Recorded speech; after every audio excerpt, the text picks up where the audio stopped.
السلام عليكم ورحمة الله وبركاته. معاكم هير محمود فؤاد، والنهاردة هنتكلم على موضوع مهم جدا اللي هو الوقت. دي سايت بالألماني. عايز اقولك ان الوقت طبعا بينقسم حاجات كتير، زي مثلا اجزاء اليوم وايام الاسبوع والشهور وفصول السنة. في كلمات عامة كده كمان بتتكلم على الوقت. تعال نبدأ نتكلم على جزء منهم. اول حاجة خالص هنتكلم على اجزاء اليوم. يا ترى اجزاء اليوم اسمها ايه بالألماني؟ تعال نركز مع بعض. الصباح اسمه موجن. موجن. طبعا في كلمة تانية اسمها موجن معناها بكرة، هنتكلم عليها كمان شوية. قبل الظهر اسمه فوا ميتاج. فوا ميتاج. طب والظهر نفسه ميتاج. معنى كده ان الظهر اسمه ميتاج لما احط له فوا يبقى قبل. طب لو عايزين نقول بعد الظهر يبقى ناخ ميتاج. يبقى ميتاج الظهر، قبليه اللي هو فترة الشروق كده يبقى اسمها فوا ميتاج، بعديه اللي هو فترة العصر اسمه ناخ ميتاج، والمساء اسمه ابند، والليل اسمه نخت. طيب ده الجزء الاول. الجزء الثاني اللي هو ايام الاسبوع. ايام الاسبوع بالالماني طبعا لازم تكون عارف انها بتبدا يوم الاثنين. الاسبوع في المانيا بيبدا يوم الاثنين، وهم عندهم سبت وحد اجازه رسميه يعني. لو هنبدا بيوم الاثنين الكلام بتاعنا، فتعالى كده نشوف هنقول ايه بالالماني. الايام كلها في الالماني اخرها كلمه تاج ما عدا يوم الاربع. يوم الاربع اخره كلمه فوخ. ميتفوخ معناها وسط الاسبوع، ان هو الاسبوع عندهم مش بيبدا زي عندنا. تعال نبدا ونشوف. يوم الاثنين اسمه مونتاج. ويوم الثلاث اسمه دينستاج. ويوم الاربع زي ما اتفقنا وسط الاسبوع يبقى ميتفوخ. يوم الخميس اسمه دونرستاج. ويوم الجمعة اسمه فرايتاج. ويوم السبت اسمه زامستاج. ويوم الحد اسمه زونتاج. طيب ده كده الجزء الثاني. بالنسبة للجزء الثالث الشهور في الألماني نطقها قريب جدا من الانجليش، ويمكن يكون قريب من العربي كمان. تعال نشوف مع بعض. شهر يناير بالألماني اسمه يانوا. شهر فبراير اسمه فبروا. شهر مارس اسمه مارس. شهر ابريل اسمه ابريل. شهر مايو اسمه ماي. يونيو اسمه يوني. ويوليو اسمه يولي. شبه بعض خالص، فرق الان والال. شهر اغسطس اسمه بالالماني اوغست. سبتمبر اسمه سبتمبر. واكتوبر اسمه اكتوبر زي العربي. نوفمبر اسمه نوفمبر. وديسمبر اسمه ديتسمبر.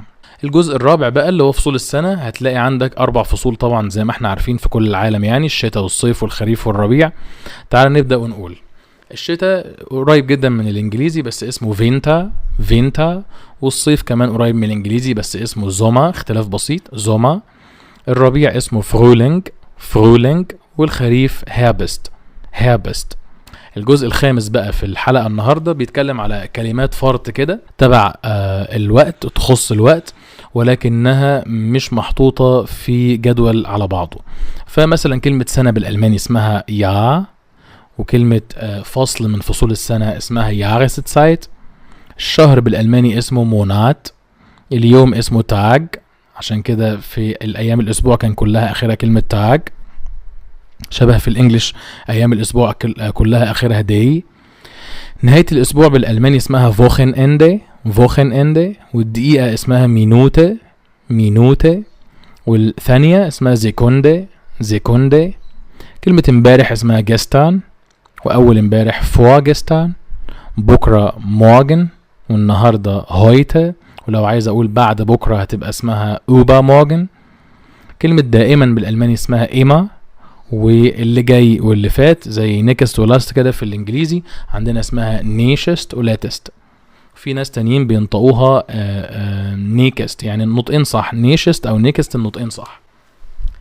اخر جزء بقى في حلقتنا النهاردة، احنا هنعمل في كل فيديو في كل حلقة هتلاقي دايما كده ايه اخر جزء تطبيق على الكلمات، عشان ما يبقاش ان انت بتحفظ كلمات وخلاص. يعني لو نصيحة كده من حد عنده خبرة في دراسة اللغات، لازم تفهم ان الكلمة لوحدها كده ما تبقاش فايدتها كبيرة قد ما تحفظ الكلمة جوه جملة. وعشان كده اخر جزء في كل فيديو من الحلقات ديت هتكون دايما فيها تطبيق، يا اما جمل زي اللي احنا هنقولها دلوقتي، يا اما محادثة ما بين 2 بتتكلم على نفس الموضوع. تعال نبدأ يلا مع بعض. الجملة رقم 1 بتقول بكرة الخميس، فاقولها ازاي بالألماني؟ morgen ist Donnerstag. morgen ist Donnerstag. طب الجملة التانية بتقول الحد الجاي أنا مسافر ألمانيا، يوم الأحد القادم أنا هسافر ألمانيا، فهقول am nächsten Sonntag fahren wir nach Deutschland. am nächsten Sonntag fahren wir nach Deutschland. الجملة التالتة بتقول أنا اتجوزت في شهر مايو، فهقول im Mai، ده حرف الجر اللي بيجي مع الشهور، im Mai habe ich geheiratet. الجملة الرابعة بتقول الربيع هو أجمل فصل في السنة، فهقول Frühling ist die schönste Jahreszeit. Frühling ist die schönste Jahreszeit. الجملة الخامسة لو هنقول مثلا الأجازة بتاعتنا بتبدأ في الصيف، فهقول im Sommer beginnen die Ferien. im Sommer beginnen die Ferien. الجملة 6 بقول في نهاية الأسبوع أنا رايح السينما، فهقول am Wochenende gehe ich ins Kino. am Wochenende gehe ich ins Kino. طيب الجملة رقم 7 أنا اتولدت يوم كذا من شهر كذا، طبعا بنقولها كتير جدا جدا في حياتنا اليومية، فهقول am 12. August. am 12. August bin ich geboren. هنقف هنا لحظة، أنا لما جيت أقول أنا اتولدت يوم 12 من شهر أغسطس، أنا ما قلتش 12، قلت 12، يعني رقم ترتيبي. وعشان تفهم الأرقام الترتيبية ارجع للحلقة اللي موجودة في الديسكريبشن اللي بتتكلم على الأرقام. الجملة رقم 8 هتلاقي بقول مثلا في الشتاء الجو برد im Winter ist das Wetter kalt. im Winter ist das Wetter kalt. والجملة رقم 9 يوم الجمعة ما عنديش مدرسة، فهقول am Freitag habe ich keine Schule. am Freitag habe ich keine Schule. والجملة رقم 10 لو عايز اقول الطقس في ابريل حلو، فهقول im April ist das Wetter schön. im April ist das Wetter schön.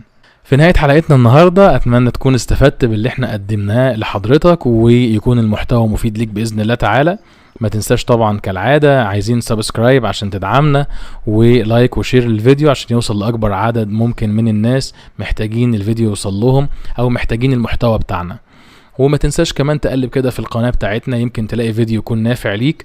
احنا عاملين في القناة بتاعتنا شرح لكتاب منشن، اللي هو الكتاب المعتمد الاول في معهد جوته بيدرسوه، والكتاب دمه تقيل شوية كده في طريقة عرضه للشرح، فاحنا شارحينه بطريقة مبسطة جدا. كل ليكتسيون مشروح في فيديو منفصل. بص كده على البرنامج بتاعنا اسمه واحد من المنشن، وفي فيديوهات كمان قصيرة ممكن تفيدك، وان شاء الله نتقابل الحلقة الجاية على خير.